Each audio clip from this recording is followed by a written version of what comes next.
एक छोटे से गांव में सुखपुर नाम का एक बहुत ही सुंदर लेकिन गरीब गांव था। इस गांव में रमेश नाम का एक बहुत ही ईमानदार और मेहनती किसान रहता था। रमेश के पास बहुत थोड़ी सी जमीन थी जिसमें वो दिन रात मेहनत करता था। उसकी पत्नी सुनीता भी बहुत ही समझदार और मेहनती महिला थी। उनके दो छोटे छोटे बच्चे थे, एक बेटा चिंटू जो 8 साल का था और एक बेटी पिंकी जो 6 साल की थी। दोनों बच्चे बहुत प्यारे और मासूम थे। एक दिन सुबह सुबह रमेश अपने छोटे से खेत में काम कर रहा था। उसका चेहरा पसीने से भरा हुआ था। उसके कपड़े पुराने और फटे हुए थे, लेकिन उसकी आंखों में एक अजीब सी चमक थी, मेहनत की चमक, ईमानदारी की चमक। सुनीता घर में खाना बना रही थी। उनके पास खाने के लिए बस थोड़ी सी चावल और दाल थी। अरे सुनो जी, घर में अब बस 2 दिन का ही राशन बचा है, बच्चों को क्या खिलाएंगे? साहूकार लालचंद का कर्ज भी तो चुकाना है। अगर इस बार फसल अच्छी नहीं हुई तो हम क्या करेंगे? चिंता मत करो सुनीता, भगवान पर भरोसा रखो। मैं कल शहर जाकर कुछ मजदूरी का काम ढूंढूंगा। किसी तरह हम इन मुश्किलों से निकल जाएंगे। हमारी मेहनत और ईमानदारी कभी बेकार नहीं जाएगी। तभी चिंटू और पिंकी दौड़ते हुए आए। दोनों के चेहरे पर मासूमियत थी, लेकिन उनकी आंखों में भूख भी दिख रही थी। उनके कपड़े पुराने थे, जूते फटे हुए थे।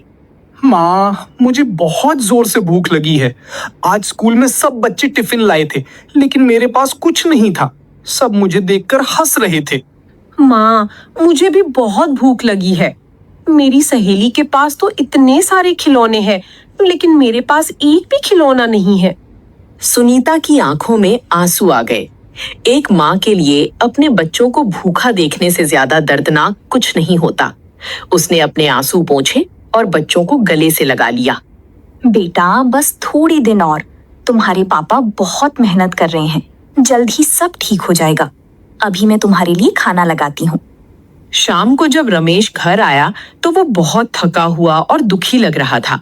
उसने पूरे दिन खेत में कड़ी मेहनत की थी, लेकिन फिर भी उसकी फसल अच्छी नहीं हो रही थी।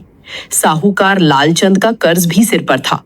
सुनीता, मैं नहीं जानता अब क्या करूं। फसल सूख रही है, पानी नहीं है। साहूकार लालचंद कल आने वाला है अपना कर्ज मांगने। अगर मैं उसे पैसे नहीं दे पाया तो वो हमारी जमीन छीन लेगा। भगवान, अब हमारी मदद तो करो, हम बहुत मुश्किल में हैं। तभी अचानक दरवाजे पर किसी ने जोर जोर से दस्तक दी। रमेश ने दरवाजा खोला। बाहर साहूकार लालचंद खड़ा था। वो बहुत मोटा आदमी था। उसकी आंखें छोटी छोटी थीं और चेहरे पर लालच साफ झलक रहा था। उसके साथ 2-3 गुंडे भी थे। क्यों रे रमेश, मेरे पैसे तैयार हैं। 3 महीने हो गए, अब और इंतजार नहीं।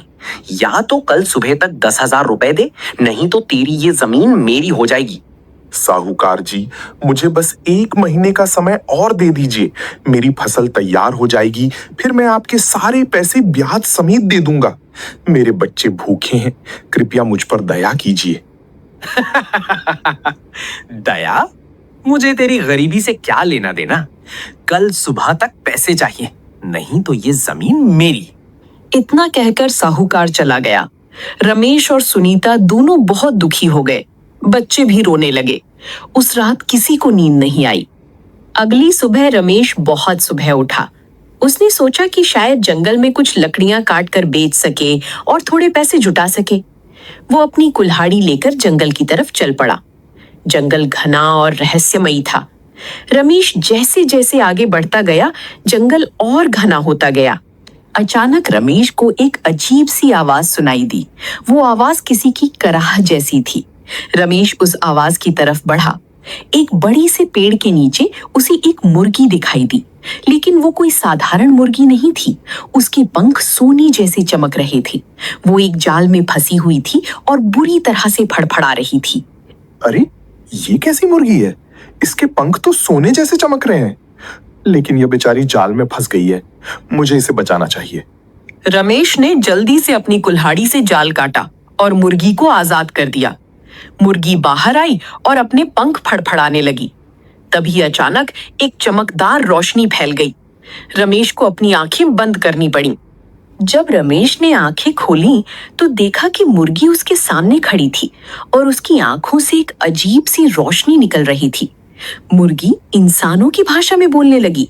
हे दयालु इंसान, तुमने आज मेरी जान बचाई है।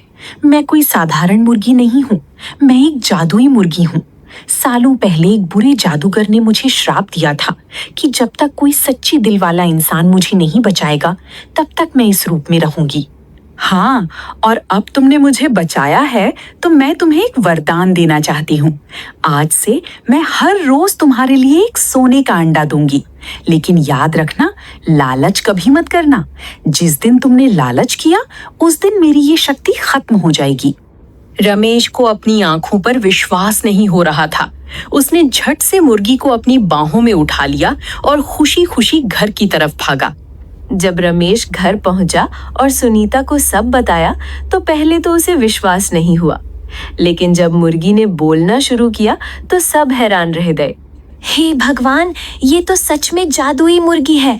शायद भगवान ने हमारी प्रार्थना सुन ली। वाह पापा, अब तो हम अमीर बन जाएंगे। अगली सुबह जब सब उठे तो देखा कि मुर्गी ने सच में एक चमकदार सोने का अंडा दिया था। अंडा इतना चमक रहा था कि पूरा कमरा रोशनी से भर गया। रमेश ने वो सोने का अंडा लेकर शहर के सुनार के पास गया। सुनार ने जब अंडा देखा तो उसकी आंखें चमक उठी। सुनार जी, इस अंडे की कीमत क्या होगी? सुनार ने अंडे को अच्छी तरह से जांचा। वो शुद्ध सोने का था। उसने रमेश को 10,000 रुपए दिए। रमेश की खुशी का ठिकाना नहीं रहा। उसने पहले साहूकार लालचंद का कर्ज चुकाया। क्या तुम्हारे पास पैसे कहाँ से आए? कल तक तो तुम्हारे पास एक पैसा भी नहीं था। भगवान की कृपा है साहूकार जी, ये लीजिए आपके पूरे पैसे। अब मेरा कोई कर्ज नहीं है। साहूकार लालचंद को बहुत गुस्सा आया, लेकिन वो कुछ कह नहीं सका। उसे शक हुआ कि रमेश के पास अचानक इतने पैसे कहाँ से आए। वो मन ही मन रमेश पर नजर रखने का फैसला किया। अगले कुछ दिनों में रमेश की किस्मत बदल गई। मुर्गी रोज एक सोने का अंडा देती। रमेश उसे बेचकर पैसे कमाने लगा। उसने अपने घर की मरम्मत करवाई, बच्चों को नए कपड़े और जूते दिलवाए, सुनीता को नए गहने दिए। लेकिन रमेश कभी भी ज्यादा खर्च नहीं करता था। वो मेहनत और ईमानदारी से जीता था। बहुत समय पहले की बात